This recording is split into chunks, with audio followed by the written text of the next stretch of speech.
অজয়বাবু, তখন দিয়ে দেখছি কি বাড়ি মেরে বেড়াচ্ছ, কি পাগল টাগল হয়ে গেলে নাকি? আরে না, তখন থেকে এই বৃষ্টি হয়েছে তো মাছি। আরে মাছি বসেছে, মারতে গেলাম। বাপরে বাপ, মাছি এরকম করে মারে, গায়ে এরকম করে বসলে কেউ মাছি মারে এরকম করে? আরে উড়ে বসলো তো, এই দেখো এই দেখো এই দেখো, এই তো। বাপরে, পাগল আরে সব এখানে মিলে বসেছে, সংসার। এই দেখো একটা, এই যে। দেখ। কি রে? মাছি কে এরকম করে মারে? হ্যাঁ?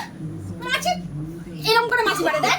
এরকম করে মাছি মারে, এরকম করে মাছি মারে, এরকম করে মাছি মারে। বুঝছিস? এরকম করে মাছি মারে। এই দি মারছিস কেন তুই ওকে? কি করবো? মাছি মারতে আমাকে ঠাস ঠাস করে মেরে দিল। এরকম করে আমি দেখিয়ে দিলাম কিভাবে মাছি মারে। তোর মাছি বানানো নিয়ে আবার ঝামেলা লাগিয়ে দিচ্ছিস তোরা। শান্তিতে একটু বসতে দেয়। আর তোমার গায়ে বসলে আমি কি করব? তোমাকে মাছি মারতে বলেছি? এই দেখো একটা। উল্টো হাতে মেরে দেবো একদম।